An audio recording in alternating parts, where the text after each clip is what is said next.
Good morning. तो आज हमने नए कैमरे से देख रहे हैं। आपको क्लियर पिक्चर भी दिख रही होगी आज तो। ठीक है, तो आज हम नया टॉपिक स्टार्ट कर रहे हैं, हमारा जनगणना है ना। मध्य प्रदेश की जनगणना के बारे में बात करते हैं। तो देखते हैं इसको। ये अगर हम देखें तो जनगणना क्या होती है। जनगणना, अच्छा, जनगणना होती है जैसे किसी एक देश है, कोई भी देश है, और जनसंख्या, लिंग, घनत्व, साक्षरता, व्यवसाय हो गया, जाति हो गया, धर्म, आयु आदि से संबंधित जो आंकड़े हैं, उनको जो हम संग्रहित करते हैं तो सांख्यिकी प्रक्रिया द्वारा, उसी को आप जनगणना बोलते हैं। मतलब जनगणना में आप बहुत सारी चीजों को इंक्लूड करते हो। सिर्फ ऐसा नहीं कि सिर्फ पॉपुलेशन को जोड़ लेते हो कि ये कितने लोग हैं, कितना है, ये सब नहीं। इसके अलावा भी चीजें होती है। धर कितने लोग एससी के, कितने एसटी के, कितने माइनॉरिटीज है, सब चीजों को देखा जाता है इसमें। ठीक है ना। अच्छा, जनगणना का तो इतिहास तो काफी पुराना है। जो कौटिल्य थे, कौटिल्य और प्लूटो, उनके टाइम पर भी कौटिल्य और प्लूटो, उनके ग्रंथों में भी जनगणना का मिलता है हमें। कौटिल्य एंड प्लूटो, प्लूटानी। अच्छा, जो पहली वाली जनगणना हुई थी वो किसने कराई थी? तो लॉर्ड मेयो। लॉर्ड मेयो ने 1872 में जो पहली जनगणना थी उसको कराया था। ठीक है। फिर क्या किया कि जो विधिवत जनगणना होने लगी कि हर 10 साल में एक जनगणना होगी, ये किसने कराई? तो ये जो गवर्नर जनरल थे, governor Lord Ripon, Lord Ripon ने 1881 में कराई थी। तो लॉर्ड रिपन जो है 1881 में प्रॉपर जनगणना स्टार्ट होने लगी कि हर 10 वर्ष में जनगणना होगी। अच्छा, जो जो अभी लेटेस्ट जनगणना हुई है 2011 की, वो कौन से नंबर्स की जनगणना थी? तो ये 15वीं नंबर की जनगणना थी, 15th नंबर की। और जो ये स्वतंत्र भारत की जनगणना की बात करें तो स्वतंत्र भारत की कौन से नंबर की जनगणना है? तो स्वतंत्र भारत की 6ठी नंबर की जनगणना है। जनगणना से जो संबंधित दायित्व होता है, मतलब कौन कराता है जनगणना, तो ये सब सेंटर के पास होता है। ठीक है, तो सेंटर करवाता है ना, केंद्र के पास है ये सारी चीजें। और अच्छा, ये जनगणना जो कराते हैं वो भारत के महारजिस्टर एंड जनगणना आयुक्त कराते हैं। भारत के महारजिस्टर, भारत के महारजिस्टर, रजिस्ट्रार और जनगणना आयुक्त, जनगणना आयुक्त, ये जो है ये कराते हैं। अच्छा, 2011 में जो भारत के महारजिस्ट्रार और जनगणना आयुक्त थे वो कौन थे? तो सी चंद्रमौली, सी चंद्रमौली, ये जो थे ना वो भारत के जनगणना आयुक्त थे उस समय 2011 में। अच्छा, और भी जनगणना के बारे में अगर हम देखें तो सबसे ज्यादा जनगणना, जनगणना में अब कुछ दर की बात करें कि उच्चतम जन्म दर, जो जन्म दर थी, सबसे ज्यादा जन्म दर किसकी है? तो जो उत्तर प्रदेश है उसकी जन्म दर सबसे ज्यादा है, 27.8%। इसका ये मतलब होता है कि 1,000, अगर कोई 1,000 जनसंख्या पर जो बच्चे पैदा होते हैं, कितने बच्चों ने जन्म लिया हुआ है, 1,000 जनसंख्या पर जिन भी बच्चों ने जन्म लिया है वो कितनी है? तो 27.8% है। मतलब 27.8 लोगों ने जन्म लिया है 1,000। मध्य प्रदेश की जनगणना या जो उच्च जन्म दर है, तो जन्म दर कितनी है? 26.9। तो 1,000 व्यक्तियों पर एक साल में कितने बच्चों ने जन्म लिया है? तो 26.9 है। सबसे कम जन्म दर है गोवा की, कितनी है? 13.3 है। जब भारत की जन्म दर कितनी है? तो भारत की जन्म दर है 21.8 प्रति हजार। मतलब 1,000 व्यक्तियों पर कितने लोगों ने जन्म लिया एक साल में? तो 21.8 बच्चों ने जन्म लिया है। ग्रामीण जनसंख्या थोड़ी सी ज्यादा होती है, 23.3, और शहरी ग्रामीण जनसंख्या थोड़ी सी कम होती है, 17.6 ये मिलती है हमारी। अच्छा, 2011 में जो जनगणना हुई है वो दो चरणों में हुई है। एक तो हुई है 16, जैसे यहाँ लिख देते हैं, जनगणना दो चरणों में हुई है। एक तो 16 मई टू 13 जून, 16 मई टू 13 जून, एक तो ये हुई है। अच्छा, इसमें क्या हुआ है कि जो मकानों की सूची है उनके बारे में बात की है, मकानों का सूचीकरण, इनके बारे में देखा गया है। और एक और हुई है 9 से 28 फरवरी, 9 to 28 फरवरी। ठीक है, इसमें जो परिवार की अनुसूचियां हैं उनके बारे में देखा गया है। अच्छा, इसमें कितने क्वेश्चंस पूछे गए थे? जो जनगणना होती उनमें 29 क्वेश्चंस पूछे गए थे। कितने सवाल पूछे गए थे? 29 क्वेश्चंस पूछे गए थे। ठीक है। अच्छा, ये जो भारत की जनगणना है उसके आंकड़े कब आ गए थे? तो 31 मार्च 2011, 31 मार्च 2011 इसको, ये भारत की जनगणना है, इसके आंकड़े आ गए थे ना, ये 2010 की बात है ना, 2010। और इसके आंकड़े कब आ गए थे? तो 31 मार्च 2011 को इसके सारे आंकड़े आ गए थे हमारे पास। इससे पता चल गया कि जो इंडिया की पॉपुलेशन है, भारत की टोटल पॉपुलेशन है, वो कितनी है? 121 करोड़। उसमें जो पुरुष है ना, उनकी पॉपुलेशन देखोगे तो 62 करोड़ है। और महिलाओं की बात करें तो महिलाएं 58 करोड़। नेक्स्ट हम बात करते हैं जनसंख्या घनत्व की। जनसंख्या घनत्व क्या होता है? तो 1 किलोमीटर है ना, 1 किलोमीटर जो होता है उसमें कितने लोग निवास करते हैं, कोई भी क्षेत्र है या देश है, उसके 1 किलोमीटर में कितने लोग निवास करते हैं, उसी को बोलते हैं जनसंख्या घनत्व बोलते हैं। अच्छा, भारत का जो जनसंख्या घनत्व है वो कितना है? तो भारत का जनसंख्या घनत्व है 382 व्यक्ति या 382 व्यक्ति प्रति वर्ग किलोमीटर, प्रति वर्ग किलोमीटर। इसका ये मतलब हो गया कि भारत में 382 व्यक्ति जो है 1 किलोमीटर के अंदर में रहते हैं। ठीक है। अच्छा, सबसे ज्यादा सर्वाधिक घनत्व कितना है? सर्वाधिक जनसंख्या घनत्व, सर्वाधिक जनसंख्या घनत्व जो है वो किसका है? घनत्व दिल्ली का है ना। दिल्ली में अगर आप देखोगे जमीन वमीन बहुत महंगी होती है, तो दिल्ली का जनसंख्या घनत्व सबसे ज्यादा है। कितना है ये? तो 11,320 स्क्वायर किलोमीटर है ना, प्रति व्यक्ति स्क्वायर किलोमीटर, प्रति व्यक्ति स्क्वायर किलोमीटर। मतलब 1 किलोमीटर में कितने लोग रहते हैं? 11,320 व्यक्ति रहते हैं। बहुत ज्यादा है, मतलब 11,320 1 किलोमीटर के अंदर में रहते हैं। तो सबसे ज्यादा सर्वाधिक जनसंख्या घनत्व है। अच्छा, केंद्र शासित प्रदेश में अगर हम बात करें, तो केंद्र शासित प्रदेश में सबसे ज्यादा जनसंख्या घनत्व किसका दिखता है? तो सबसे ज्यादा जनसंख्या घनत्व हमारा दिखता है दिल्ली का। वो तो हमें पता ही है कितना है। तो 11,320 है ना, व्यक्ति प्रति वर्ग किलोमीटर, प्रति व्यक्ति, व्यक्ति प्रति वर्ग किलोमीटर। अच्छा, दिल्ली के बाद किसका आता है? तो दिल्ली के बाद आता है चंडीगढ़ का। चंडीगढ़ केंद्र शासित प्रदेश की बात करें, चंडीगढ़ पंजाब और हरियाणा की कॉमन कैपिटल है चंडीगढ़। तो इसका आता है 9,258, 9,258 व्यक्ति प्रति वर्ग किलोमीटर। 1 किलोमीटर में 9,258 व्यक्ति रहते हैं। ठीक है। अच्छा, तीसरा अगर हम बात करें केंद्र शासित में, तो ये होता है पुडुचेरी। पुडुचेरी, पुडुचेरी जहाँ की किरण बेदी जो थी, अभी गवर्नर थी कुछ टाइम पहले, अभी हट गई है। तो ये आता है 2,547 वर्ग किलोमीटर, ये मिलता है। अच्छा, पुडुचेरी के बाद और बता सकते हो? तो पुडुचेरी के बाद देखें तो हमारा आता है दमन and Diu. Daman and Diu, दमन और दीव की जो है 2,191 वर्ग किलोमीटर, इतनी आ जाती है दमन दीव की। दमन दीव के बाद ये गुजरात के एरिया है ना, लक्षद्वीप, फिर आता है लक्षद्वीप। ठीक है, तो मैप में ये है लक्षद्वीप वाला पार्ट, ये वाला पार्ट है लक्षद्वीप इधर। ठीक है। लक्षद्वीप, लक्षद्वीप की कितनी है? तो लक्षद्वीप की आती है 2,149, 2,149 वर्ग किलोमीटर। इतने लोग 1 किलोमीटर में रहते हैं। तो मेनली आपको दिल्ली का पता होना चाहिए कि दिल्ली जो है सबसे ज्यादा पॉपुलेटेड शहर है, या राज्य भी बोल दे, राज्य नहीं, केंद्र शासित प्रदेश है, ये मिलता है। अच्छा, राज्यों में सबसे ज्यादा घनत्व किसका दिखता है? तो राज्यों में अगर हम सबसे ज्यादा घनत्व की बात करें ना, राज्यों में शीर्ष घनत्व राज्यों में, तो ये आता है बिहार का। बिहार टॉप पे है। कैसे? अच्छा, बिहार का जो जनसंख्या घनत्व है वो है 1106 वर्ग किलोमीटर। इसका क्या मतलब हो गया कि 1106 लोग जो है 1 किलोमीटर के अंदर में रहते हैं ना। अब बिहार तो एक गांव टाइप, गांव एरिया है, फिर भी इतना ज्यादा है ना, 1106 किलोमीटर, 6 व्यक्ति प्रति वर्ग किलोमीटर। बिहार की बात करें, बिहार का हो चुका है, पश्चिम बंगाल सेकंड होता है, पश्चिम बंगाल। पश्चिम बंगाल की अगर हम बात करें तो पश्चिम बंगाल का घनत्व इससे थोड़ा ही कम है, कितना है? 1,028 वर्ग किलोमीटर। सेकंड नंबर जो जनसंख्या घनत्व है वो पश्चिम बंगाल का है। तीसरा आपको सोच सकते हो केरल का। केरल, केरल में भी काफी ज्यादा पॉपुलेशन है, तो ये 860 वर्ग किलोमीटर है। और फोर्थ हम एक और देख लेते हैं, उत्तर प्रदेश का। तो उत्तर प्रदेश का जनसंख्या घनत्व कितना है? तो ये हमारा हो जाएगा 829 वर्ग किलोमीटर। ठीक है। चलो, ये तो हमने राज्य केंद्र शासित प्रदेश की भी बात हो गई, राज्य की बात हो गई।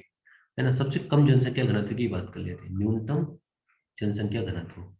तो सबसे कम जनसंख्या घनत्व है अरुणाचल प्रदेश का, अरुणाचल प्रदेश। अरुणाचल प्रदेश का कितना है जनसंख्या घनत्व? तो ये सिर्फ 17 व्यक्ति प्रति वर्ग किलोमीटर, ठीक है ना। तो सिर्फ 17 व्यक्ति प्रति वर्ग किलोमीटर, मतलब 17% जो है वो 1 किलोमीटर के अंडर में रहते हैं अरुणाचल प्रदेश। अच्छा, अरुणाचल प्रदेश के बाद अगर आप देखोगे, केंद्र शासित प्रदेश सबको मिक्स कर रहे हो, उसमें बात कर रहे हो कि सबसे कम किसका है, तो अरुणाचल प्रदेश हो गया। फिर हम बात कर रहे हैं अंडमान एंड निकोबार, अंडमान निकोबार। इसमें भी बहुत कम पॉपुलेशन है ना, कितने हैं, थोड़ा सा इससे ज्यादा है, 46 व्यक्ति प्रति वर्ग किलोमीटर, मतलब 45 व्यक्ति जो है वो प्रति वर्ग किलोमीटर में रहते हैं, ये हमारे पास होता है। थर्ड अगर हम बात करें तो मिजोरम की बात होती है ना, मिजोरम क्या हो जाएगा, तो मिजोरम जो हो जाएगा उसमें थोड़ा सा ज्यादा है इससे, 52 वर्ग किलोमीटर है ना, 52 व्यक्ति है प्रति वर्ग किलोमीटर में, है ना। और एक और होता है, सिक्किम की बात भी कर लेते हैं। सिक्किम में थोड़ा सा इससे और ज्यादा है, 86 व्यक्ति प्रति वर्ग किलोमीटर। तो अरुणाचल प्रदेश का सबसे कम है, उससे जस्ट थोड़ा सा ज्यादा है अंडमान निकोबार का, उससे जस्ट ज्यादा मिजोरम का, और फिर सिक्किम का, है ना। तो ये दिख रहा होगा अंडमान निकोबार, अरुणाचल प्रदेश कहाँ गया, वेब में एक बार देखते हैं, थोड़ा अच्छा लगता है। अरुणाचल प्रदेश, ये यहाँ पे दिख रहा है अरुणाचल प्रदेश, ये हो गया सिक्किम, है ना, ये हो गया अंडमान निकोबार, अरुणाचल प्रदेश, फिर अंडमान निकोबार, फिर क्या है मिजोरम, है ना, ये मिजोरम है, और फिर क्या हो जाएगा आपका सिक्किम, ये सिक्किम रहेगा। आगे बात करते हैं हम लोग, न्यूनतम हो गया। अच्छा, शिशु लिंग अनुपात कितना है, शिशु लिंग अनुपात, शिशु लिंग अनुपात, चाइल्ड सेक्स रेशियो। शिशु लिंग अनुपात की बात अगर हम करें तो ये होता क्या है, तो 0 से 6 आयु समूह में प्रति हजार पुरुषों की तुलना में, प्रति हजार पुरुषों की तुलना में उसी आयु समूह, उसी आयु समूह में महिलाओं की संख्या में अंतर, महिलाओं की संख्या में जो अंतर दिखता है उसी को हम बोलते हैं शिशु लिंग अनुपात, ठीक है। तो 0 से 6 साल की बात करेंगे हम, 6 साल से ऊपर की बात नहीं करेंगे। तो 0 से 6 साल में अगर कोई 1000 पुरुष है, 1000 पुरुष मतलब 1000 बच्चे होते हैं, बच्चे हैं, तो उनमें जो बच्चियां हैं उनमें जो अंतर मिलता है उसका हम जो डिफरेंस देखते हैं उसी को बोलते हैं। अच्छा, 2011 में जो जनगणना होती है ना, उसमें शिशु लिंग अनुपात कितना था, तो 2011 में 927, सॉरी 919 है। अच्छा, इससे पहले जो 2001 था उसमें कितना शिशु लिंग अनुपात था, तो 927 था। तो 2001 में जो शिशु लिंग अनुपात था वो 927 था, अभी कितना हो गया, 919 हो गया है। और आज 2016 में जो 2011 की बात करें तो उस समय जो टोटल बच्चों की पॉपुलेशन थी वो कितनी थी, 16 करोड़ थी। तो 16 करोड़ बच्चे थे 2011 में। मृत्यु दर की भी बात कर लेते हैं, अब जन्म दर की बात की है तो, है ना। तो सब शिशु मृत्यु दर कितनी है, शिशु मृत्यु दर, शिशु मृत्यु दर ये हो जाएगी 44 प्रति हजार जीवित जन्म दर। मतलब जितने भी बच्चे देते हैं जन्म 1000 में, उसमें से 44 जो होते हैं वो की मृत्यु हो जाती है, तो ये हो जाती है शिशु मृत्यु दर। ग्रामीण क्षेत्रों की थोड़ी सी ज्यादा होती है और शहरी की कम होती है, तो लेकिन हमें तो भारत की निकालनी है, तो भारत का आपको पता होना चाहिए कि भारत की कितनी है शिशु मृत्यु दर। तो भारत की है 44 प्रति व्यक्ति प्रति हजार जीवित व्यक्ति। तो सबसे अ, ज्यादा, सबसे कम, न्यूनतम, न्यूनतम शिशु मृत्यु दर कितनी है, न्यूनतम शिशु मृत्यु दर, सबसे कम मृत्यु दर किसकी है, तो अगर आप देखोगे गोवा की एंड मणिपुर की, गोवा और मणिपुर, तो इसकी मिनिमम है शिशु मृत्यु दर कितनी है, सिर्फ 11 है। और अगर 1000 बच्चे पैदा हो रहे हैं जीवित बच्चे, तो उनमें से 11 लोगों की मृत्यु हो गई, बाकी का क्या हो जाएगा, जी जाएगा। और बाकी ये भारत की है 44।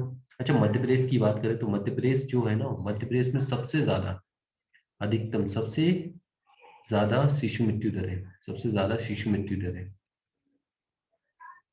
और ये सबसे ज्यादा शिशु मृत्यु दर कितनी है इसकी, तो मध्य प्रदेश की 59, मतलब समझ रहे हो 1000 बच्चों के जन्म ले रहे हैं तो उनमें से 59 बच्चे क्या हो जाएंगे, खत्म हो जाएंगे। सबसे ज्यादा जो मृत्यु दर है वो मध्य प्रदेश की है, और सबसे कम की बात करें तो गोवा की और मणिपुर की है। ओके, नेक्स्ट हम बात करते हैं दश की वृद्धि दर की। दश की वृद्धि दर, दश की वृद्धि दर क्या होती है? तो 10 सालों में, है ना, 10 सालों में जो जनसंख्या में प्रतिशत वृद्धि होती है ना, 10 वर्षों में जनसंख्या में जो प्रतिशत वृद्धि होती है, 10 वर्षों में जनसंख्या में प्रतिशत वृद्धि, है ना, प्रतिशत वृद्धि, कितना प्रतिशत वृद्धि हुई है, उसी को बोलते हैं दश की वृद्धि दर।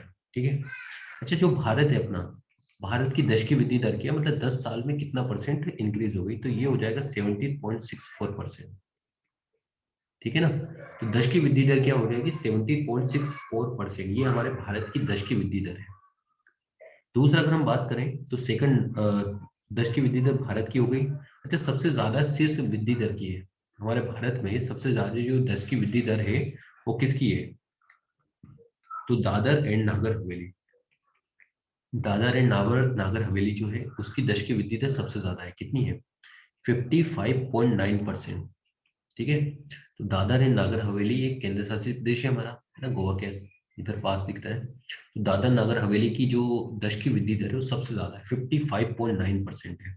अच्छा, सेकंड नंबर बताओ, ये भी एक केंद्र शासित है, दमन and Diu, Daman and Diu, इसकी भी दश की वृद्धि दर बहुत ज्यादा है, कितनी है, 53.8%। चलो, तो ये तो आपने भारत की आपको याद रखना है कि 17.64% है। दादर नागर हवेली की सबसे ज्यादा दश की वृद्धि दर है, कितनी है, 55.9%। दमन और दीव की कितनी है, 53.8%, दमन दीव की है। अच्छा, तो ये तो सबसे ज्यादा की बात करें, अब न्यूनतम की भी बात कर लेते हैं।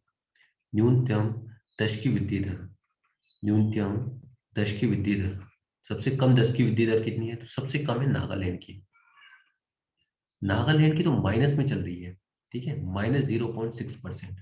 अब ये माइनस में क्यों जा रही है, ऐसा तो हो नहीं रहा होगा कि वहां पैदा नहीं हो रहे होंगे या पॉपुलेशन बढ़ नहीं रही होगी, ऐसा नहीं है। वहां के लोग हैं प्रवासी, मतलब उस राज्य के जो लोग हैं वो कहीं और जाके बस जा रहे हैं, किसी और राज्य में जाके बस जा रहे हैं, तो इसीलिए वहां की पॉपुलेशन कम हो जा रही है। जो नागालैंड है वहां की पॉपुलेशन कम हो जा रही है, तो वहां की दश की वृद्धि दर कितनी है, -0.6। सेकंड नंबर भी देख लेते हैं हम लोग, केरल। केरल की भी 10 साल में बहुत ज्यादा पॉपुलेशन नहीं बढ़ रही है, दश की वृद्धि दर है 4.9%। तो ये है दश की वृद्धि दर। ओके। अच्छा, 2001 में हमारी जनगणना हुई थी, और 2001 के बाद सीधा 2011 में हुई है ना, 10 साल में।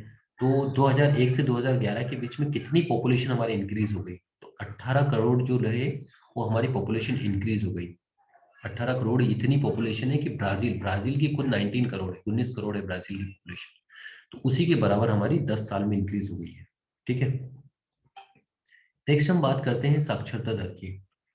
किसकी बात करते हैं, साक्षरता दर। साक्षरता दर होती क्या है, तो जो 7 वर्ष होता है या 7 वर्ष से अधिक वर्ष, है ना, 7 वर्ष या अधिक आयु, है ना, 7 या 7 से अधिक आयु का व्यक्ति जो किसी भाषा को लिख सकता है, समझ सकता है, पढ़ सकता है ना, तीनों चीजें, लिख सकता है, समझ सकता है और पढ़ सकता है, तो उसी को हम साक्षर मानेंगे। तो 7 साल या 7 से ज्यादा वर्ष का आयु का जो भी व्यक्ति होगा, अगर वो किसी भाषा को समझ सकता है, पढ़ सकता है और लिख सकता है, तो हम उसको मानते हैं साक्षर। लेकिन इसमें ये पॉइंट याद रखना, 7 साल, अगर 6 साल का बच्चा ये सब कर सकता है तो हम उसको साक्षर में काउंट नहीं करेंगे। ये तो आप सोचोगे सर 6 साल का बच्चा भी तो पढ़ सकता है, लिख सकता है, नहीं, उसको हम काउंट नहीं करेंगे। हम 7 साल या 7 से अधिक वर्ष के जो बच्चे होते हैं उनको काउंट कर सकते हैं, बच्चे हो चाहे कोई भी हो, जो किसी भाषा को पढ़ सकता है, लिख सकता है, समझ सकता है। अच्छा, भारत की जो साक्षरता दर है वो कितनी है ना, साक्षरता दर भारत की, तो साक्षरता दर भारत की है 73%, 73%। 73% जो है वो साक्षरता दर है भारत की, अच्छी खासी है, मतलब 100 में से 73% जो है वो लिख सकते हैं, पढ़ सकते हैं, समझ सकते हैं। ठीक है। अच्छा, इनमें से पुरुष साक्षरता दर की अगर हम बात करें तो पुरुष साक्षरता दर अच्छी खासी है, 80.9%, मतलब 80% लोग पुरुष जो है वो पढ़ लिख सकते हैं, समझ सकते हैं। महिलाओं की साक्षरता दर थोड़ी सी कम है, कितनी है महिलाओं की साक्षरता दर, तो ये है 64.6%। तो महिलाओं की साक्षरता दर थोड़ी कम है, 64 मतलब 100 में से 64 महिलाएं पढ़ लिख सकती है, बाकी नहीं होगी। ठीक है, तो ये सबसे ज्यादा साक्षरता दर है, भारत की साक्षरता दर समझ में आ गई। अच्छा, अब हम बात करते हैं सबसे ज्यादा साक्षरता वाले राज्य कौन कौन से हैं। सर्वाधिक साक्षर राज्य, सर्वाधिक साक्षर राज्य की अगर हम बात करें तो केरला है ना। केरला, केरला की बहुत पढ़ा लिखा होता है, वो मीडिया में बार बार नाम आता है इसके लिए। इसकी पॉपुलेशन का जो 94% है, इसकी साक्षरता दर है, मतलब इसकी साक्षरता दर बहुत काफी ज्यादा है, मतलब 100 में से 94 व्यक्ति लिखना पढ़ना समझना सब जानते हैं। सेकंड नंबर की बात करें तो एक हमारा केंद्र शासित प्रदेश है लक्षद्वीप, है ना। उसकी साक्षरता दर भी काफी है, कितनी है तो 91.8%। तो 91.8% है साक्षरता। अच्छा, मध्य प्रदेश की अगर आप बात करोगे तो 69% है, 69% है मध्य प्रदेश की साक्षरता। तो ये केरला की है सबसे ज्यादा, लक्षद्वीप की सेकंड नंबर पे है। और न्यूनतम साक्षर राज्य कौन सा है, तो न्यूनतम साक्षर राज्य, तो न्यूनतम साक्षर राज्य की अगर हम बात करें तो ये है पहला बिहार। बिहार बहुत कम साक्षर राज्य है, तो बिहार में कितनी है तो 61.8%। 61.8% है बिहार की साक्षरता। अरुणाचल प्रदेश की इससे थोड़ी सी ज्यादा है, अरुणाचल प्रदेश, ठीक है, कितनी है इससे ज्यादा, 65.4%। तो आपको रफली याद रखना है कि 94% इसकी है, 91 इसकी है, 61 इसकी है और 65 इसकी है भी, हम ऐसे देख सकते हैं। ओके। अच्छा, जो जनसंख्या है वो, उसमें किस टाइप का बढ़ोतरी हुई, किस टाइप की कमी हुई है, इसके बारे में हम बात करते हैं। तो ये जो भारत में जनसंख्या है, भारत में जनसंख्या का संक्रमण काल, भारत में जनसंख्या का संक्रमण काल, इसके बारे में देखें। तो पहली है, प्रथम अवस्था में ये 1901 से 1921 तक की बात करें तो जनसंख्या बढ़ोतरी तो हुई, बहुत धीरे धीरे हुई है ना। जनसंख्या में जो बढ़ोतरी हुई है, जनसंख्या वृद्धि तो हुई है, लेकिन जनसंख्या में जो वृद्धि हुई है बहुत धीमी गति से हुई है, ठीक है। अच्छा, 1921 से हम लोग 1951 को द्वितीय अवस्था मानते हैं संक्रमण का। तो जनसंख्या में जो वृद्धि हुई है वो बहुत कम हुई है, मतलब माइनस में भी हो गई है। क्यों, क्योंकि उस समय जो 1943 है, भारत आजाद होने की बात चल रही थी, ये सब चल रही थी, तो उसमें अकाल भी पड़ गया था, बहुत लोग मर गए थे। तो ये जो हमारी है जनसंख्या में उत्तरोत्तर वृद्धि है, उत्तरोत्तर वृद्धि, मतलब पश्चिम बंगाल में तो इतने अकाल पड़े कि वहां की एक तिहाई पॉपुलेशन खत्म हो गई थी 1943 के आसपास की बात। तो ये जो 1921 ही है ना, इसीलिए इस 1921 जो है इसको महान विभाजक वर्ष भी बोल दिया जाता है, क्योंकि 1921 की जस्ट पहले थोड़ी थोड़ी बढ़ रही थी, उसके बाद कम हो गई बहुत ज्यादा, तो इसीलिए हो जाएगी हमारे लिए। तीसरा अगर हम देखें, तीसरा हमारा होता है 1951 से 1981, 1951 टू 1981, 30 साल की बात करें तो बहुत ज्यादा तेजी से वृद्धि हुई है जनसंख्या में, अत्यधिक तेजी से वृद्धि। देश आजाद हो गया था हमारा, और देश जैसे आजाद हुआ तो जनसंख्या वृद्धि बढ़ने लगी है 1951 से 1981। अच्छा, 1981 से अगर हम बात करें 2001 तक की, तो जनसंख्या बढ़ी भी है और वृद्धि दर में गिरावट है। जनसंख्या तो बढ़ गई हमारी, इसका क्या मतलब हुआ, जनसंख्या तो बढ़ी है लेकिन वृद्धि दर हमारी कम हो गई, वृद्धि दर में गिरावट। वृद्धि दर में गिरावट क्या है, इसका ये मतलब हो गया कि हमारी पॉपुलेशन तो बढ़ गई लेकिन वृद्धि दर कम होने का मतलब हो गया कि दश की वृद्धि दर, पहले जितनी स्पीड से हम बढ़ रहे थे उतना स्पीड से हम नहीं बढ़े, ठीक है ना। 1951 से 1981 में जिस स्पीड से हम बढ़ गए थे, जितनी हमारी पॉपुलेशन जिस स्पीड से इंक्रीज की थी, उस स्पीड से इंक्रीज नहीं की है, थोड़ा कम स्पीड से इंक्रीज की, तो इसीलिए जनसंख्या तो बढ़ी पर वृद्धि दर हमारी क्या हो गई, कम हो गई। वो जो पांचवा फेज था, पांचवा फेज मतलब 2011 से अब तक की बात करें तो जनसंख्या में गिरावट, मतलब कमी है, मतलब बहुत इंक्रीज तो नहीं हो रहा है, इंक्रीज हो रही है पॉपुलेशन बट जनसंख्या वृद्धि दर कम होती जा रही है। मतलब इससे पहले जो जिस स्पीड से इंक्रीज हो रहे थे हम लोग, वो अभी नहीं हो रहा है इस तरह से, ठीक है। और पहली अवस्था जो थी ना ये 1901 से 1921 में, है ना, यहाँ पर क्या होता है, जन्म दर भी बहुत ज्यादा थी और मृत्यु दर भी बहुत ज्यादा थी, मतलब बहुत बच्चे भी पैदा हो रहे थे और मर भी बहुत रहे थे। वैसे क्यों, क्योंकि देखो 1916 में हमारा ये प्रथम विश्व युद्ध भी हुआ था, खत्म हुआ था, तो प्रथम विश्व युद्ध भी इसी टाइम पे हो गया था, बहुत सारे आंदोलन वगैरह भी हुए थे, सबसे ज्यादा जो वृद्धि दर है, जनसंख्या वृद्धि दर यहीं पर है, घटी हुई है। 1921 जो है उसको महान विभाजक वर्ष भी बोल दिया जाता है, ठीक है। अच्छा, सर्वाधिक वृद्धि कब होती है, तो 1961 से लेकर 71, ये देखो यहाँ पर सबसे ज्यादा वृद्धि हुई है इसी में, और इसी के अंदर 1961 से 71, इसमें सबसे ज्यादा पॉपुलेशन में वृद्धि हुई। 1961 से 1971 कितनी पॉपुलेशन में वृद्धि हुई? तो 24.8%। इतनी ज्यादा वृद्धि हुई है, 24.8%। ठीक है। और जनसंख्या घनत्व की बात करें तो 1981 को अगर मैं छोड़ दूं, है ना, 1981 को अगर मैंने हटा दिया, तो उसको हटाने के बाद जनसंख्या वृद्धि, जनसंख्या घनत्व जो था ना, वो अपने आप में बढ़ता ही रहा। 19 से 81 जो था उसको छोड़ दे, तो 1981 के बाद क्या है कि जनसंख्या घनत्व में बढ़ोतरी हुई है, हमेशा ही बढ़ोतरी हुई है। जनसंख्या घनत्व पहले ही बात कर चुके हैं कि 1 वर्ग किलोमीटर में कितने पर्सन रहते हैं, कितने व्यक्ति रहते हैं, उसी को जनसंख्या घनत्व, तो ये हमारे पास आ जाता है। ठीक है। अच्छा, तो आई थिंक इतनी काफी सारी चीजें समझ में आ गई ना।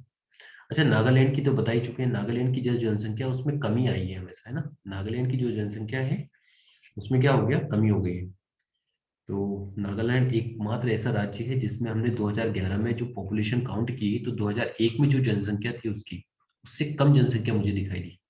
किसमें? नागालैंड राज्य में। नागालैंड एकमात्र ऐसा राज्य है जिसकी जनसंख्या में क्या हुई, कमी हुई है। अच्छा, सर्वाधिक आबादी वाला जिला कौन सा है? सर्वाधिक आबादी वाला जिला, जिला की बात करें, सर्वाधिक आबादी वाला जिला अगर हम बात करें तो मुंबई में है, ठाणे। ठीक है, ठाणे। कहाँ पे? मुंबई में। तो मुंबई में जो ठाणे है उसकी जनसंख्या आबादी है वो सबसे ज्यादा है, सर्वाधिक आबादी वाले व्यक्ति हैं। और जनसंख्या घनत्व जो है 2011 है ना, उसमें जनसंख्या घनत्व में सबसे ज्यादा बढ़ोतरी हुई है। ठीक है, कितनी हुई है? 58 व्यक्ति प्रति वर्ग किलोमीटर, इतनी जनसंख्या में बढ़ोतरी हुई है। ठीक है। ओके। अच्छा, हमारी पॉपुलेशन की बात करें अभी हम, तो 2011 में जो हमारी पॉपुलेशन काउंट की थी तो कितनी है? 121 करोड़। अभी तो बढ़ गई है, 130 करोड़ के आसपास हो गए हम लोग, चाइना वाइना को छोड़ देंगे पीछे। लेकिन 2011 जो है उसमें 121 करोड़ हमारी पॉपुलेशन थी। अच्छा, जो टोटल भारत है ना, टोटल विश्व का, टोटल है जो पॉपुलेशन, वो विश्व का कितना परसेंट है? तो विश्व का 17.5%। मतलब हमारी जो जनसंख्या है वो पूरे विश्व की जनसंख्या का 17.5%। मतलब आप समझ रहे हो कितने ज्यादा देश है, 193 देश है, उसमें से हमारा अकेला देश 17.5 पॉपुलेशन को रखता है। बहुत ज्यादा है। और इनमें से कुछ जिले तो ऐसी है जिनकी जनसंख्या कुछ देशों से भी ज्यादा है, बहुत सारे देशों से भी ज्यादा है। जैसे अगर हम हमारे कुछ राज्यों की बात करें, है ना, तो भारत के शीर्ष जनसंख्या राज्य, भारत के शीर्ष जनसंख्या राज्य, शीर्ष जनसंख्या राज्य कौन से? तो पहला तो हो गया हमारा यूपी। यूपी की बात करें तो यूपी की पॉपुलेशन बहुत ज्यादा है, कितनी है? 20 करोड़। 20 करोड़ काफी है, मतलब काफी सारे देश हैं जिनकी पॉपुलेशन 20 करोड़